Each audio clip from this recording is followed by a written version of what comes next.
ভারত বাংলাদেশ সম্পর্ক এই মুহূর্তে এক জটিল, স্পর্শকাতর এবং বহুস্তরীয় সন্ধিক্ষণে দাঁড়িয়ে আছে।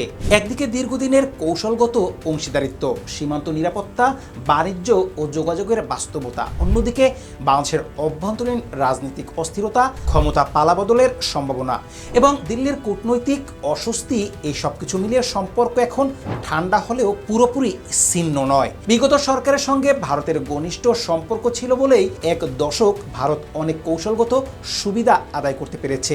কিন্তু সাম্প্রতিক রাজনৈতিক টানপ্রন, মানবাধিকার প্রশ্ন, নির্বাচন ঘিরে বিতর্ক এবং বিএনপি জামায়াতের পুনরুত্থানের সম্ভাবনা দিল্লির কৌশলবিদদের চিন্তায় ফেলেছে।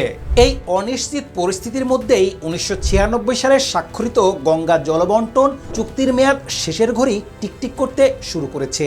জল, যা দক্ষিণ এশিয়ার ভূরাজনীতিতে বরাবরই সবচেয়ে সংবেদনশীল অস্ত্র, সেই জলকেই নতুন করে কূটনৈতিক চাপ তৈরির হাতিয়ার হিসেবে ব্যবহার করার সুযোগ দেখছে ভারত। বর্তমান সম্পর্কের এই টান আবহে জল চুক্তি নবীকরণ শুধু একটি প্রযুক্তিগত বিষয় নয়, বরং ক্ষমতা, প্রভাব এবং আঞ্চলিক আধিপত্যের প্রশ্নে পরিণত হয়েছে। ভারতের নতুন এই খেলায় সবচেয়ে বড় চাল হলো সময়ের নির্বাচন। বাংলাদেশের অভ্যন্তরীণ রাজনীতি যখন এক আগ্নেয়গিরির উপর দাঁড়িয়ে, যখন বিএনপি জামায়াতের পুনরুত্থানের পদধ্বনি দিল্লির নীতি নির্ধারকদের কপালে চিন্তার ভাঁজ ফেলেছে, ঠিক তখনই গঙ্গা চুক্তিকে হাতিয়ার হিসেবে ব্যবহার করা হচ্ছে। দিল্লি খুব পরিষ্কারভাবে দেখছে যে বিগত এক দশকে তারা যে একতরফা কৌশলগত সুবিধা ভোগ করছে, সেই দিনগুলোতে হয়তো ভাটা পড়তে পারে। তাই জলকে একটি লেভারেজ বা চাপের মাধ্যম হিসেবে ব্যবহার করে তারা ঢাকাকে বাধ্য করতে চায় তাদের নিরাপত্তা ও ট্রানজিট স্বার্থ অক্ষুণ্ণ রাখতে।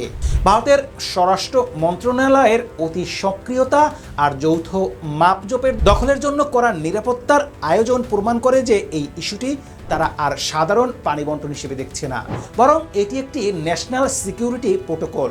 শেখ হাসিনার সরকার পতনের পর যে শূন্যতা তৈরি হয়েছে, সেই ফাঁক দিয়ে চীন, পাকিস্তানের প্রভাবে যাতে মাথাচাড়া দিতে না পারে বাংলাদেশ, তার জন্য গঙ্গা হবে দিল্লির প্রধান তুরুপের তাস। আপনি যদি মনে করেন এটি কেবল নদী বাঁচানোর লড়াই, তবে ভুল করবেন। এটি আসলে এক সার্বভৌমত্ব রাষ্ট্রকে কোণঠাসা করার সুপারিশ। 2026 সালের ডিসেম্বর শেষ হতে চলা 30 বছরের জলবন্টন চুক্তি যৌথ জলমাপ শুরু হওয়া নিয়ম মেনেই হলেও এর রাজনৈতিক তাৎপর্য অস্বীকার করার উপায় নেই। বাংলাদেশের পদ্মা নদীতে হার্ডিঞ্জ ব্রিজের প্রায় 3500 ফুট উজানে এবং ভারতের গঙ্গা নদীতে ফারাক্কা পয়েন্টে একযোগে জলস্থল মাপা হচ্ছে। এই দৃশ্য বাইরে থেকে সহযোগিতার প্রতীক মনে হলেও ভেতরে ভেতরে এটি ভবিষ্যৎ দর কষাকষির প্রস্তুতি। দুই দেশের জলসম্পদ দপ্তরের আধিকারিকরা, সেন্ট্রাল ওয়াটার কমিশন এবং বাংলাদেশ জল উন্নয়ন বোর্ডের প্রতিনিধিরা একসঙ্গে তথ্য সংগ্রহ করছেন। প্রতি 10 দিন অন্তর নথিভুক্ত হচ্ছে পরিসংখ্যান, কিন্তু তথ্যই আগামী দিনের হয়ে উঠতে পারে সবচেয়ে বড় দর কষাকষির হাতিয়ার। কারণ শুকনো মৌসুমে গঙ্গার প্রবাহ কতটা কমে, ফারাক্কার প্রভাব কতখানি, বাংলাদেশের কৃষি ও জীবিকায় এর কী ধরনের প্রভাব পড়ে, এইসব সংখ্যার ব্যাখ্যা যার হাতে থাকবে, আলোচনার টেবিলে তারই পাল্লা ভারী হবে। ভারত জানে আপস্ট্রিম কাউন্ট্রি হিসেবে তার কাঠামোগত সুবিধা আছে, আর সেই সুবিধাকেই কূটনৈতিক ভাষায় টেকনিক্যাল রিয়েলিটি বলে প্রতিষ্ঠা করার চেষ্টা শুরু হয়েছে। এই প্রেক্ষাপটে ভারতের ভূমিকা ক্রমশ আরও হিসেবে হয়ে উঠছে। যৌথ জলমাপের সময় ভারতীয় প্রতিনিধি দলের নিরাপত্তা নিয়ে বিশেষ ব্যবস্থা, স্বরাষ্ট্র মন্ত্রকের সক্রিয়তা সবই ইঙ্গিত দেয় যে দিল্লি বিষয়টিকে নিছক রুটিন কাজ হিসেবে দেখছে না। ভারতের দৃষ্টিতে গঙ্গা জলচুক্তি নবনীকরণ মানে শুধু আগের শর্ত বজায় রাখা নয়, বরং নতুন বাস্তবতার সঙ্গে তাল মিলিয়ে শর্ত পুনর্লিখন। গত 3 দশকে ভারতের অভ্যন্তরীণ জল ব্যবস্থাপনায় বড় পরিবর্তন এসেছে। একাধিক নদী সংযোগ প্রকল্প, বিদ্যুৎ ও সেচ নির্ভরতা বেড়েছে।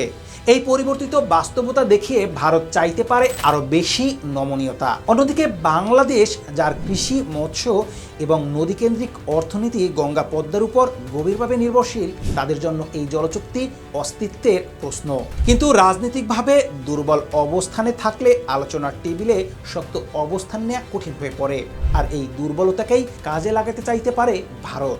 ভারত বাংলাদেশের সম্পর্কের সাম্প্রতিক উষ্ণতা ফেরানোর চেষ্টা, যেমন বাংলাদেশের জাতীয় নিরাপত্তা উপদেষ্টার গোপন দিল্লি সফর বা প্রধানমন্ত্রী মোদির খালেদা জিয়ার মৃত্যু নিয়ে বার্তা সবকিছুই বৃহত্তর কূটনৈতিক ছবির অংশ। দিল্লি ভালো করেই জানে শেখ হাসিনার ভবিষ্যৎ অনিশ্চিত হলে বাংলাদেশের রাজনীতিতে বড় পরিবর্তন আসবে। বিএনপি ক্ষমতায় এলে ভারতের সঙ্গে সম্পর্কের রসায়ন যে আগের মতো থাকবে না, সেই আশঙ্কা প্রবল। জামায়াতের পুনরুত্থান এবং পাকিস্তান ও চীনের প্রভাব বাড়ার সম্ভাবনা ভারতের নিরাপত্তা মহলে উদ্বেগ তৈরি করেছে। এই পরিস্থিতিতে জলচুক্তি হয়ে উঠতে পারে চাপ তৈরির সবচেয়ে কার্যকর মাধ্যম। দিল্লির কৌশল হতে পারে রাজনৈতিক সমর্থন, কূটনৈতিক সহানুভূতি ও আঞ্চলিক সহযোগিতার আশ্বাসের বিনিময়ে জল বন্টনে নিজের শর্ত আদায় করা। অর্থাৎ জল এখানে আর শুধু একটি প্রাকৃতিক সম্পদ নয়, এটি কূটনৈতিক মুদ্রা। বাংলাদেশের জন্য চ্যালেঞ্জটা দ্বিমুখী। একদিকে অভ্যন্তরীণ রাজনৈতিক অস্থিরতা, অন্যদিকে ভারতের সঙ্গে অসম ক্ষমতার সম্পর্কের দর কষাকষি। তিস্তার জলবন্টন চুক্তি এখন ঝুলে আছে। পশ্চিমবঙ্গের আপত্তি দেখিয়ে ভারতের বছরের পর বছর বিষয়টি মুলতবি রেখেছে। এই অভিজ্ঞতা ঢাকার জন্য সুখকর নয়। গঙ্গা চুক্তি নবীকরণের যদি একই রকম টালবাহানা বা নতুন শর্ত আরোপ করা হয়, তবে বাংলাদেশের কৃষি পরিবেশ তার প্রভাব হবে গভীর, দীর্ঘস্থায়ী। কিন্তু একই সঙ্গে বাংলাদেশ জানে ভারতের সঙ্গে সম্পর্ক পুরোপুরি খারাপ করা বাস্তবসম্মত নয়। সীমান্ত বাণিজ্য, বিদ্যুৎ, ট্রানজিট সবখানেই ভারতের ভূমিকা গুরুত্বপূর্ণ। তাই জলচুক্তির প্রশ্নে বাংলাদেশকে কৌশলী, ঐক্যবদ্ধ এবং তথ্য নির্ভর অবস্থান নিতে হতে পারে। নইলে একচেটিয়া সুবিধা নেওয়ার সুযোগ পেয়ে যেতে পারে ভারত। সব মিলিয়ে বলা যায় 2026-এ শেষ হতে চলা গঙ্গা জলচুক্তি শুধু একটি চুক্তির মেয়াদ পূর্তির গল্প নয়, এটি দক্ষিণ এশিয়ার ক্ষমতার রাজনীতির একটি নতুন অধ্যায়। যৌথ জলমাপের আড়ালে শুরু হয়ে গেছে ভবিষ্যৎ দর কষাকষির প্রস্তুতি, যেখানে সংখ্যা, পরিসংখ্যান আর কূটনৈতিক ইঙ্গিত মিলেমিশে যাবে।